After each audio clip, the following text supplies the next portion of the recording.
pelo qual Jesus morreu para ele voltar, que o pecado levou embora. A existência fora desse relacionamento, ela é o pior acidente genético, biológico que existe. É a tragédia ao vivo e a cores.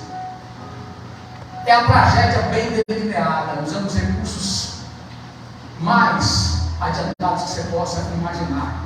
É o relacionamento sem Deus. É a vida sem esse relacionamento.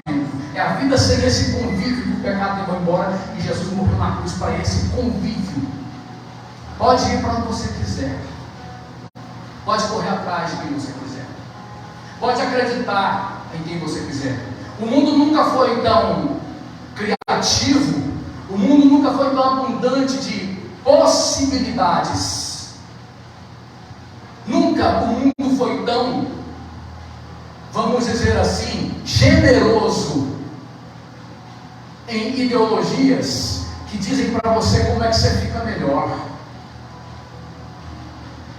como é que você se expresse melhor, como é que você faz para ser melhor aceito, como é que você faz para arrancar mais aplausos da galera, como é que você faz para jogar de acordo com a torcida. O diabo nunca caprichou tanto.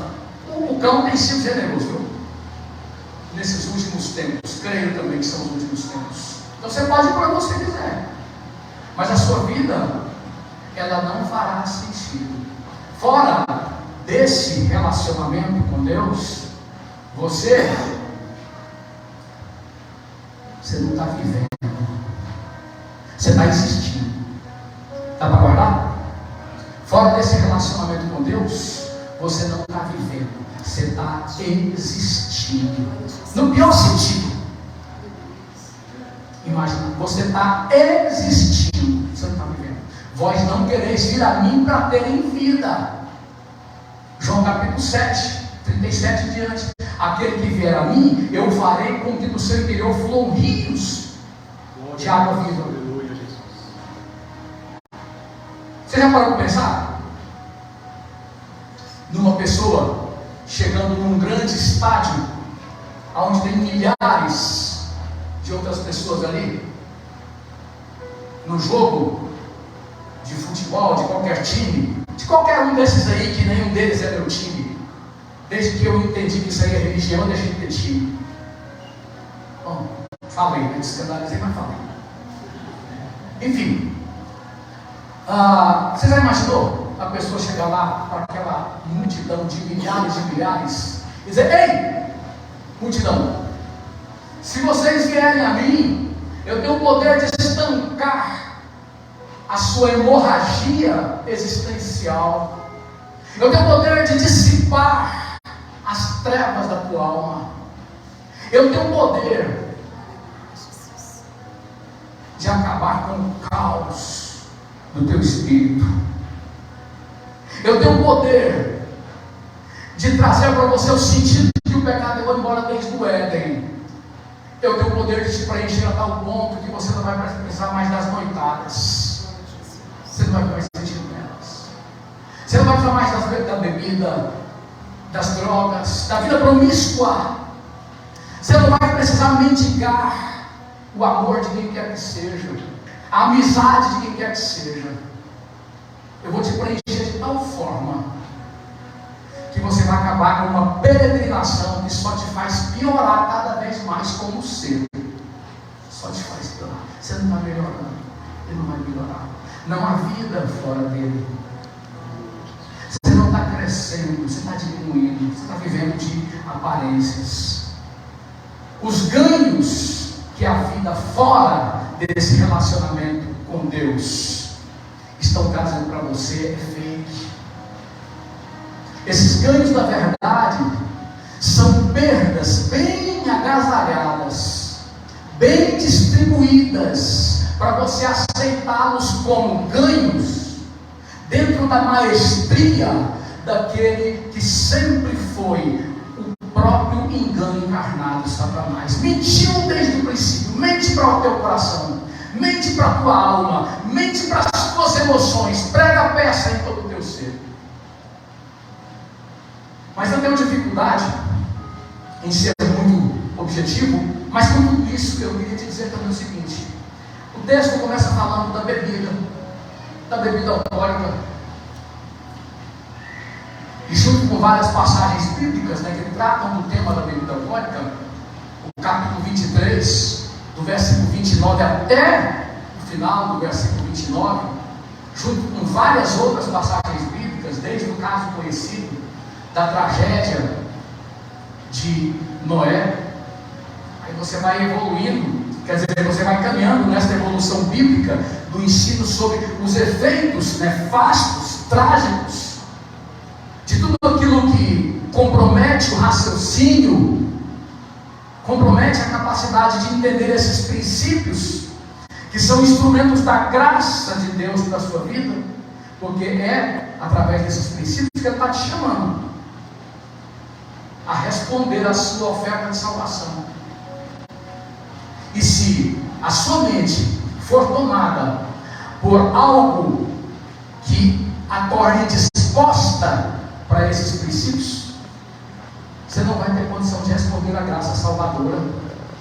É aí onde nós não precisamos de muito esforço teológico para convencer qualquer crente, entre aspas, que é afeto ao vinho, afeto à bebida alcoólica. Não precisa de muito esforço, não. O fato é que isso compromete, de um modo ou de outro, a capacidade da pessoa de entender esses princípios, instrumentos da graça que Deus nos deu, para que uma vez arrependidos, quebrantados, humilhados aos seus pés, nós possamos desfrutar do relacionamento por excelência. O vinho, a bebida alcoólica, ela é aqui a representante de tudo aquilo que indispõe a mente para receber a palavra de Deus. Por isso que ele diz: o vinho é escarnecedor, ele é zombeteiro. Lembra do caso de Noé? Está a serviço do engano. A Bíblia toda vai tratar do vinho desta maneira, até chegar no livro de Apocalipse e usar o vinho como instrumento da última expressão de rebelião. A prostituta se embriagou, não havia nela a sobriedade que é possível quando esses princípios estão sendo aceitos como instrumento de graça. Se embriagou com o sangue dos santos. De Gênesis a Apocalipse vai ser desta maneira. Claro que eu não vou conseguir convencer aqueles que têm nessa prática o seu pecadinho de estimação. Fazer o quê? Ele escolheu isso aí para ser o seu pecadinho de estimação. Quando a questão é a rejeição aberta a esses princípios, você não vai resolver intelectualmente. A questão, então, ela é de fórum espiritual, que se desenvolve para a esfera moral. Então não é intelectual. Não adianta ter duelar, não adianta trocar farpas, não adianta bater boca. A questão, ela é de cunho espiritual. A pessoa está se enganando. Há uma situação de indisposição para com a verdade. Veja, o valor não só prático que a bebida alcoólica passa para nós, mas veja também o valor disso no sentido geral, ilustrativo quanto às outras práticas, ou seja, todas as atitudes que indispõem a sua mente para os princípios da palavra de Deus. Nós estamos vendo uma geração que está se tornando cada vez mais catequizada, doutrinada, instruída para receber o anticristo. É o que você está vendo. A indisposição das crianças, dos adolescentes, dos jovens, dos velhos para com a palavra de Deus, ela nunca foi tão pequena. As pessoas nunca tiveram tanta indisposição para a verdade como nos nossos dias. Você consegue envolver as pessoas em 30 minutos, 1 hora ou mais tempo, com todo tipo de conteúdo que só degrada, que só torna o ser mais deplorável. Mas você não consegue envolver as pessoas com 2 minutos da verdade que salva. Você não consegue.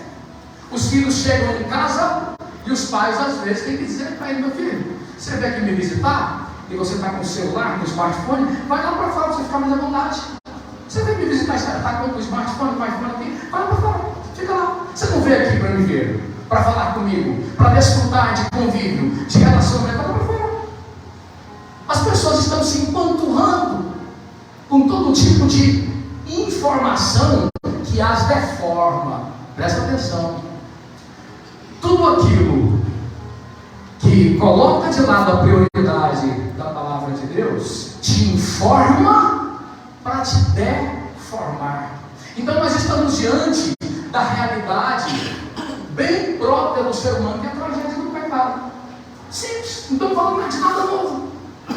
Não estou falando de nada que exige uma capacidade, vamos dizer assim, acadêmica, teológica. Não, nada há de novo aqui. São coisas bem reais, bem claras. O fato de que o pecado, simplesmente, ele leva o homem a essa condição de ébrio, essa condição de alienado, passo a passo. E nós temos que tomar muito cuidado, irmão, sabe por quê? O processo da alienação, ele chega a um ponto em que não há mais retorno. Não há retorno. Você vê que essa noite tem jeito para você ainda. Você não perdeu a sua salvação ainda.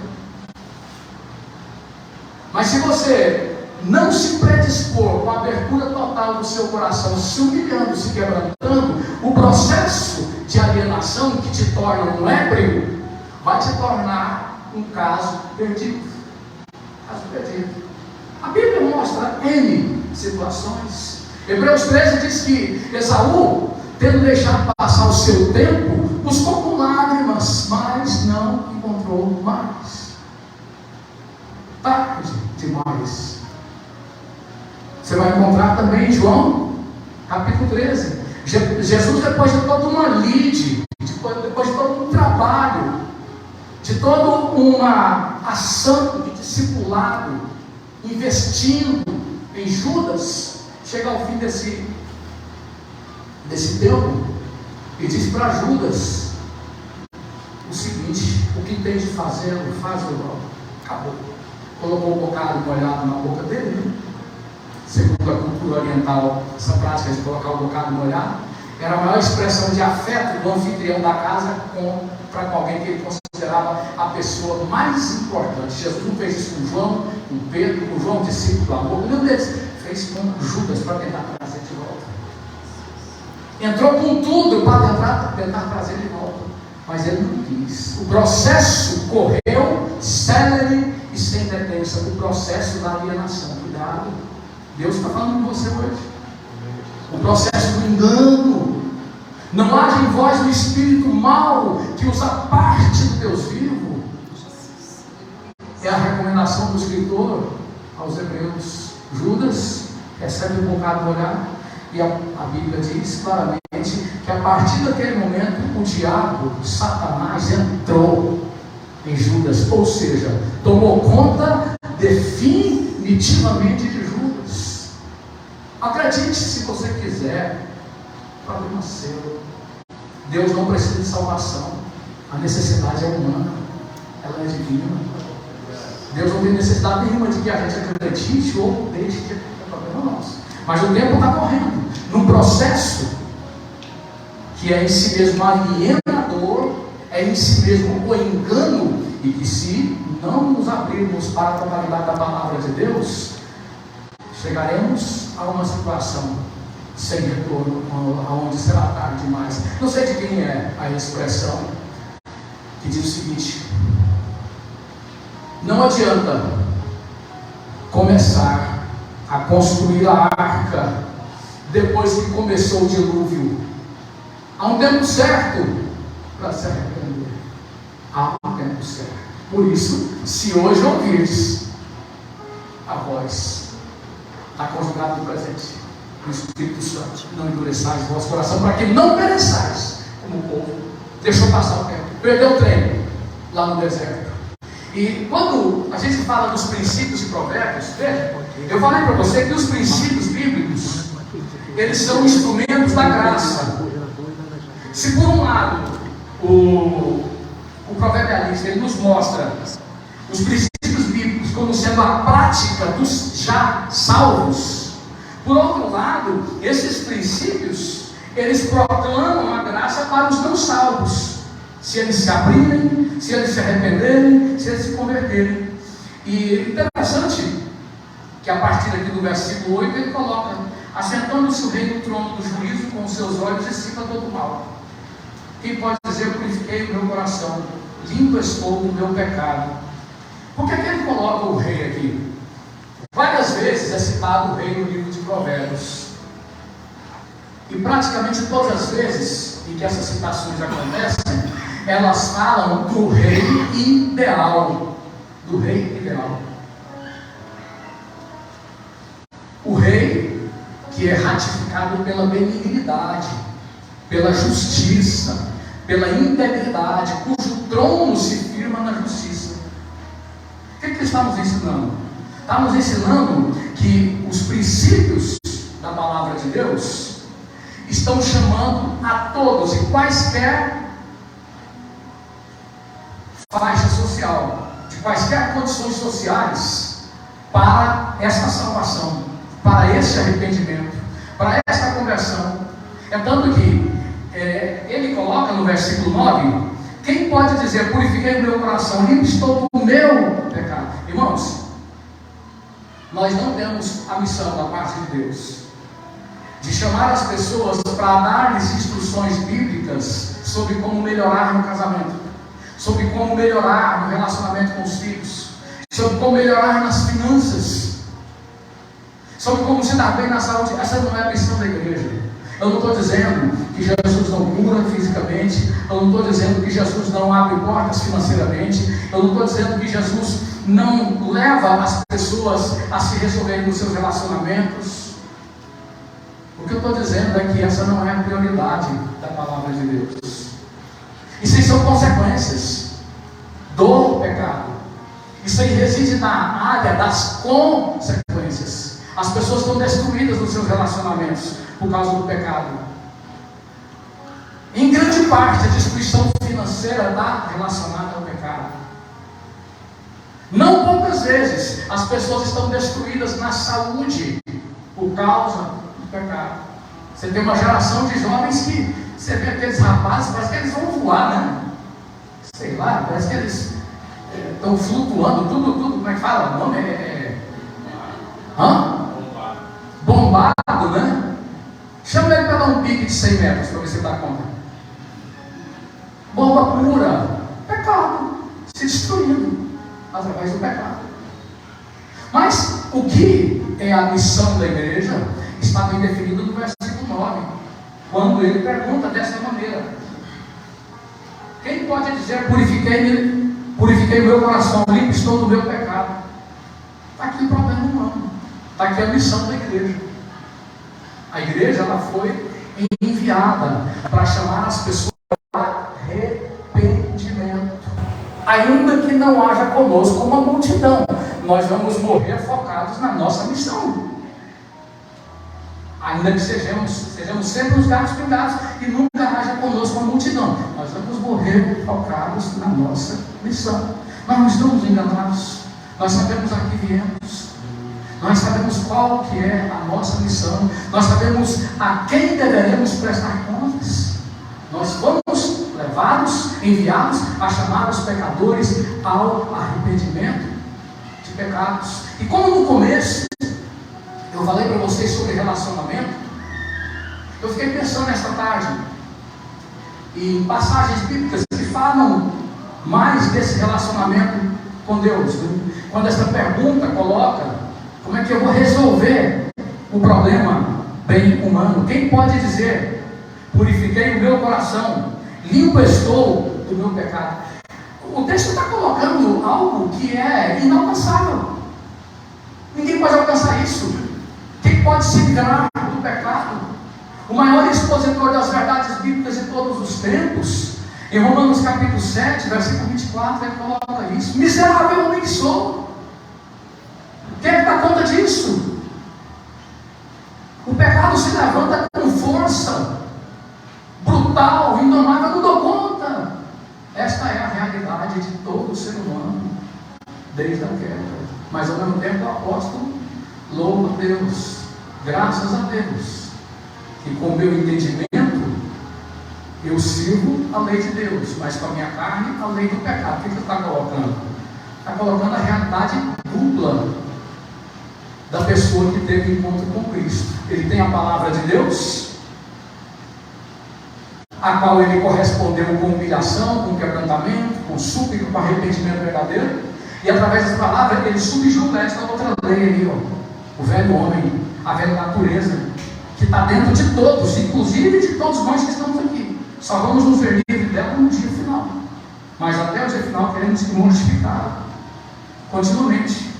Então a pergunta do proverbialista é uma pergunta que extrapola os limites do Antigo Testamento, que não detalhou com abundância a questão da graça. Estava lá a graça, porque se teve salvação no Antigo Testamento só foi pela graça, nunca teve salvação fora da graça. Mas o que o proverbialista coloca aqui extrapola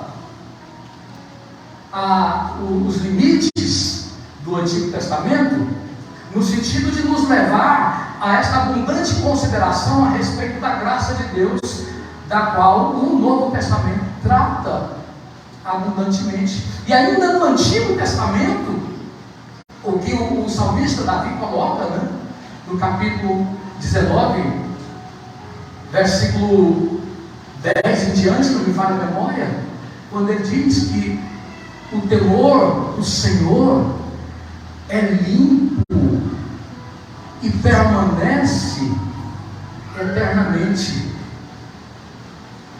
Os juízos do Senhor são verdadeiros e justos juntamente. Ele está falando de relacionamento, viu? Porque esse termo, o temor do Senhor, eu quero que os irmãos aprendam isso aqui, estão colocados no livro de Provérbios, e se nós terminarmos o livro de Provérbios sem entendermos isso, será pouco. Eu queria e quero que os irmãos entendam essa referência, esse termo, temor do Senhor. Não está falando do pavor do Senhor, não está falando do medo de Deus, não está tratando de uma questão fóbica, eu me apavoro com Deus. Não, irmãos, se por um lado eu falei para os irmãos que a palavra Senhor na Bíblia é a maior referência de intimidade, de relacionamento, de convívio com Deus, de comunhão com Ele, por outro lado, o termo temor de Deus diz respeito à importância prioritária que você dá a esse relacionamento. Essa palavra temor, ela é usada na Bíblia para se referir à importância que o crente, desde o Antigo Testamento, deu ao seu relacionamento com Deus, como o seu bem absoluto. Temor de Deus é isso.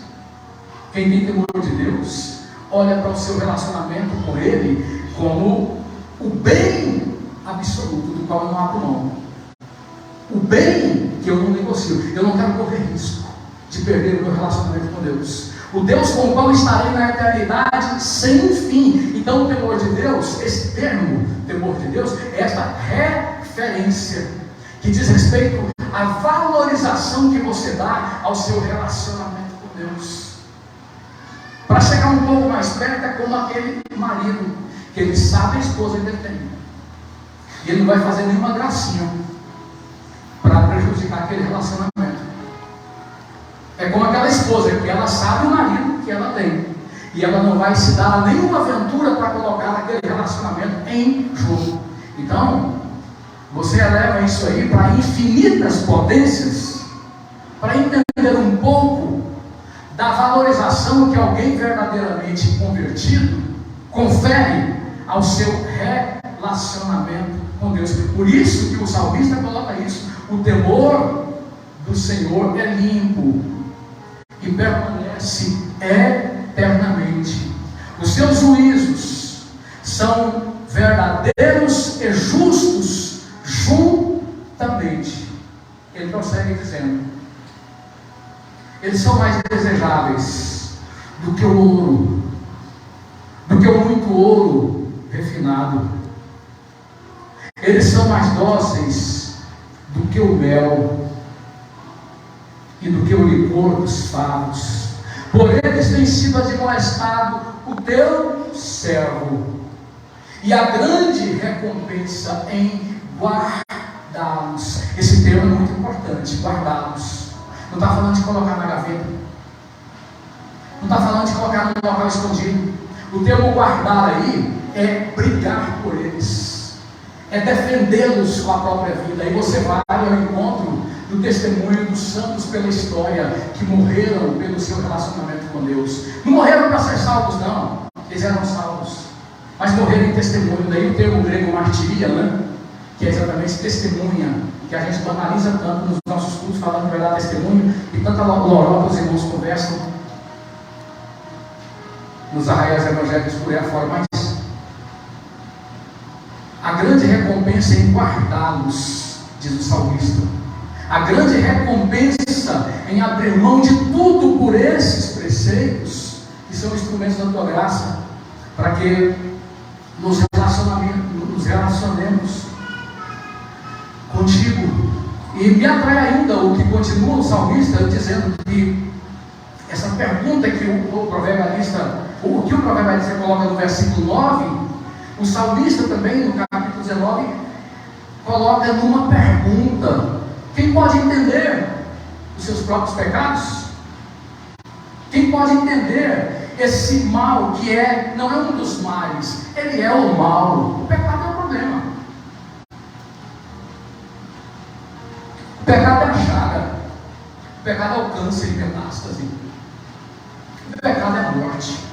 Então ele pergunta: quem pode entender, no sentido de que quem pode resolver o drama do pecado, fora da graça, fora do Senhor Jesus, fora da salvação, da cruz? Não tem resposta para isso. Quem pode entender os seus próprios pecados? Expurga-me dos que me são ocultos. Feche os seus olhos um pouco aí, por favor. Curva a sua cabeça. Ore agora e peça: Senhor, entra nos meus caminhos ocultos agora. Entra nas áreas do meu ser, nunca compartilhadas com ninguém. Entra nas estradas mais acidentadas da minha alma. Entra nos abismos mais inimagináveis do meu ser. Entra com cura, Senhor. Entra com salvação. Eu vou morrer. Se o Senhor não entrar com a salvação, quem é que pode me livrar? Quem pode entender? Quem pode entrar com livramento? Eu vou perecer. Simplesmente eu estou indo para a morte. Se aquela área obscura, se aquela caverna lá no mais profundo, lá no mais distante espaço do meu espírito não for visitada pela tua salvação, ela vai me levar à morte. Não vai ter jeito.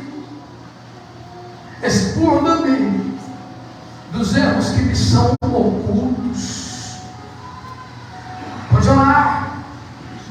E da soberba, livra o teu servo, para que ela não se apodere de mim. A rejeição à oferta da graça. Tem misericórdia de nós, Senhor. Livra-nos de termos um coração mau, tomado pela mentira, rejeitando a oferta da tua graça. Sim, da soberba, livra o teu servo, para que ela não se apodere de mim. E assim serei reto e limpo de grande transgressão. Sejam agradáveis, ó Senhor, as palavras da minha boca e a meditação do meu coração perante a tua face, ó Senhor, rocha minha e libertador meu. É o momento de oração, é o momento de súplica. Todo ser humano que não teve encontro com Jesus, ele tem uma chaga, ele tem uma ferida profunda, ele tem uma área que o está matando, mas não precisa continuar. Se você vier a mim, eu saro a tua alma. Se você vier a mim, eu entro no mais escuro, aonde as trevas são palpáveis, eu entro aí e opero cura. Eu posso estancar a metástase do espírito, a metástase da alma. Eu posso estancar, eu posso fazer parar a marcha para a morte, a marcha para a perdição definitiva. Eu tenho o poder de fazer ela parar definitivamente. Espírito Santo de Deus, nós estamos aqui nesta dependência total do Senhor. Estamos aqui olhando para Ti nesse momento em que o pecado tem multiplicado as vítimas de todas as faixas etárias. Estamos aqui no momento em que os pais têm perdido os filhos, os maridos têm perdido suas esposas, as esposas têm perdido seus maridos. Estamos aqui, Senhor, no momento em que há muitos mortos e feridos. Estamos aqui crendo, sem sombra de dúvida, na Tua palavra, Senhor.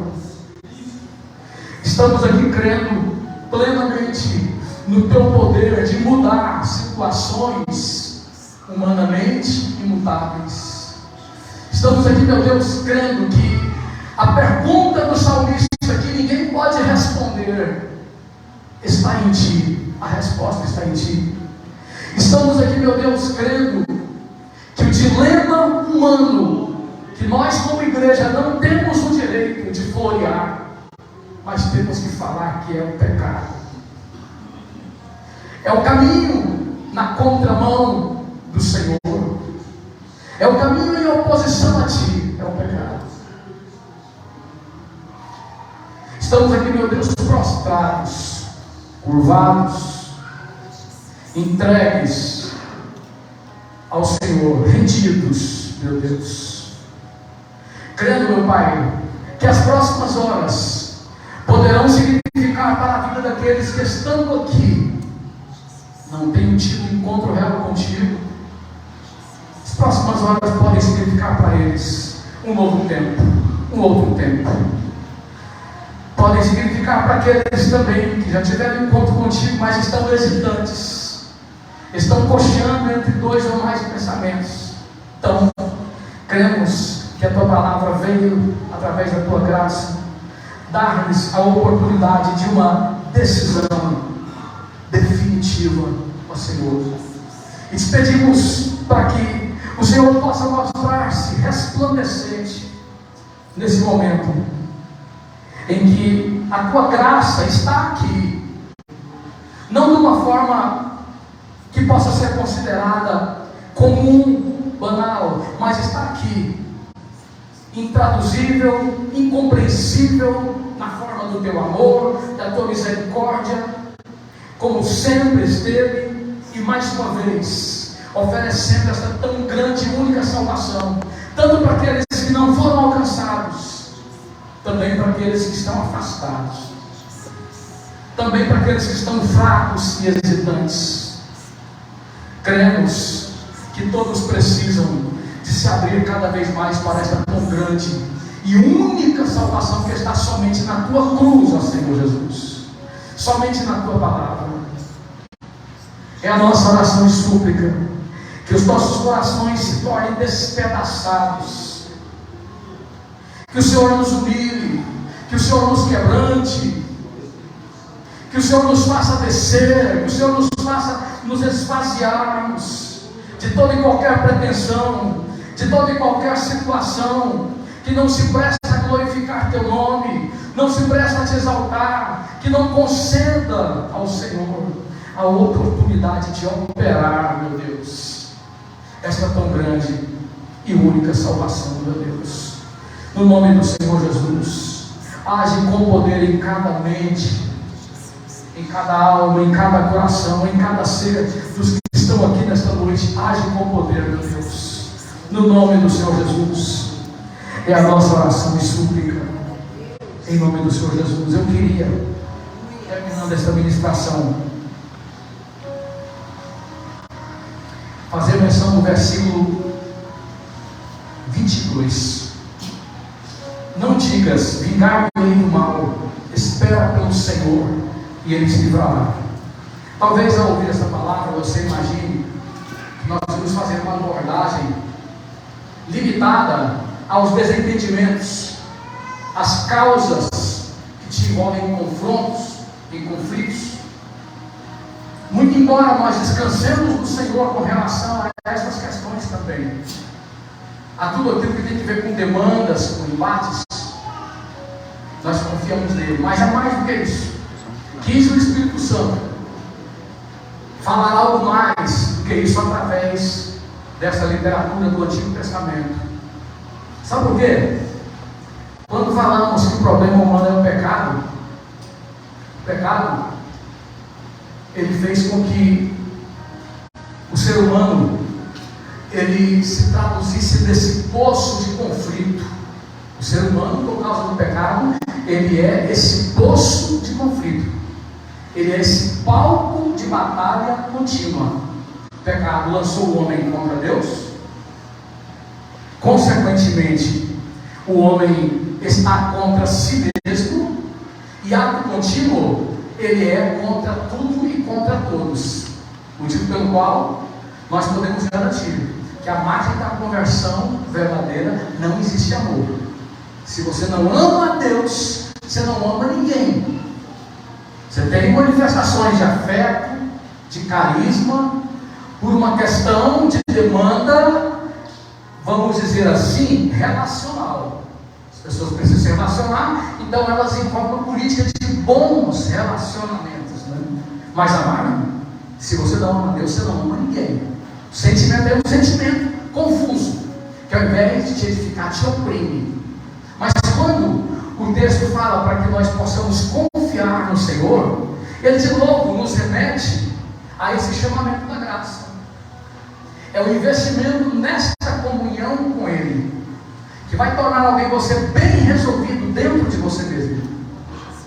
E à medida que isso acontece, você está bem com Deus, você está bem consigo, e você vai repercutir isso em todas as esferas de relacionamento. Isso vai acontecer. A psicologia não consegue fazer isso não, tá? A psiquiatria também não. Os educadores sociais também não conseguem fazer isso. Não tem terapia que consiga fazer isso não. Isso é consequência do relacionamento com Deus. Jesus morreu na cruz para que isso acontecesse. Ninguém conseguiu fazer o que Jesus fez. Então, a nossa comunhão com Deus, eu termino aqui.